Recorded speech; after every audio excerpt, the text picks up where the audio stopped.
बोलती है कि good morning standard 7 take out your science book chapter number 80। इस चैप्टर में हम लोग बच्चों 2-3 क्लास से फॉरेस्ट के बारे में पढ़ रहे थे। फॉरेस्ट का क्या बेनिफिट है हम लोगों को, कितने लेयर्स होते हैं, कहाँ कहाँ फॉरेस्ट, किस तरह के फॉरेस्ट पाए जाते हैं। आज हम लोग पढ़ेंगे regulatory function of forest. Forest के क्या क्या रेगुलेटरी फंक्शन है, किस तरह से वो हमारे एटमॉस्फेयर को रेगुलेट करता है, क्या क्या बैलेंस किए हुए हैं हमारे एटमॉस्फेयर में, क्या क्या चीजों को, इसके बारे में आज पढ़ेंगे बच्चों।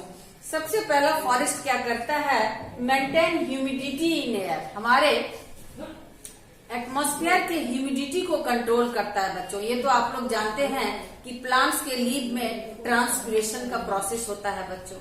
ट्रांसपिरेशन के कारण, एक्सचेंज ऑफ गैसेस के कारण ही प्लांट क्या करता है, एटमॉस्फेयर के टेम्परेचर को कंट्रोल करता है, कितना कूल डाउन होना चाहिए। जिस एरिया में आप लोग देखिएगा प्लांटिंग ज्यादा होता है बच्चों, उस एरिया का एटमॉस्फेयर सही रहता है। जहाँ पर प्लांटिंग नहीं रहता है वहाँ पे पॉल्यूशन की मात्रा भी बढ़ जाती है और टेम्परेचर भी बहुत ज्यादा हो जाता है। तो ये ट्रांसपिरेशन के प्रोसेस को करके एटमॉस्फेयर के ह्यूमिडिटी को कंट्रोल करने का काम करता है बच्चों। दूसरा है prevent flood and maintain the water table. Forest हमेशा क्या करता है, जो रेन वाटर फॉल करता है उसके लीफ पे बच्चों, उसको नीचे एक्स्ट्रा गिरने से बचाता है, जिसके कारण हमारे फॉरेस्ट के होने से फ्लड की संभावना कम हो जाती है बच्चों। फ्लड मीन्स तो आप लोग जानते ही है बच्चों, बाढ़ की स्थिति जो हो जाती है, बाढ़ आ जाती है तो समझिए कितना हमारा घर का घर बर्बाद हो जाता है बच्चों। पूरे कितने प्रॉपर्टी वेस्ट हो जाते हैं, बर्बाद हो जाते हैं फ्लड में। तो इसको भी प्रिवेंट करने का काम करता है फॉरेस्ट बच्चों। और हमारे वाटर टेबल को कंट्रोल करता है। फॉरेस्ट रेन वाटर को क्या करता है, पानी ज्यादा से ज्यादा एब्जॉर्ब कर लेता है वाटर प्लांट और सॉइल, जिसके कारण हमारा वाटर टेबल क्या होता है बच्चों, ठीक रहता है, पानी का लेवल नीचे नहीं जाता है। तो ये सारे काम करके फॉरेस्ट हम लोगों को प्रिवेंट करता है ये सारे काम। तीसरा है सप्लाई ऑक्सीजन। जितना फॉरेस्ट रहेगा तो उतने हमें ज्यादा से ज्यादा ऑक्सीजन मिलेगी बच्चों। ये तो आप लोग जानते ही हैं कि प्लांट्स कार्बन डाइऑक्साइड लेते हैं और हम लोगों को शुद्ध फ्रेश ऑक्सीजन देते हैं बच्चों। तो फॉरेस्ट जितना होगा तो ऑक्सीजन की मात्रा उतना ही उस एरिया में क्या होगा, ज्यादा से ज्यादा होगा बच्चों। तो इस तरह से फॉरेस्ट क्या करता है, एक ऑक्सीजन सप्लाई करने का प्रोसेस भी है बच्चों। देखे थे आप इस कोरोना पीरियड में इस ऑक्सीजन के लिए कितना हाहाकार मच गया था बच्चों, कितने ऑक्सीजन की कमी हो गई थी। इस कोरोना पीरियड में बहुत सारे आदमियों को इस ऑक्सीजन की स्कार्सिटी हो गई थी। आपने दिल्ली में सुना होगा, मुंबई में सुना होगा, कितना ऑक्सीजन।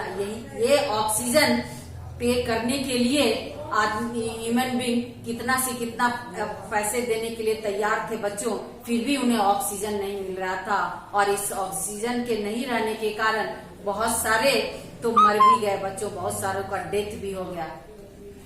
लेकिन हमारे प्लांट्स, आप इमेजिन कीजिए कि हम लोगों को कितना ऑक्सीजन देते हैं बच्चों, और हम लोग उनको क्या देते हैं, कुछ पे नहीं करना पड़ता है, वो तो हम लोगों को फ्री में ऑक्सीजन देते हैं बच्चों। ठीक है, तो फॉरेस्ट क्या है, एक मेन ऑक्सीजन सप्लाई करने का साधन है बच्चों।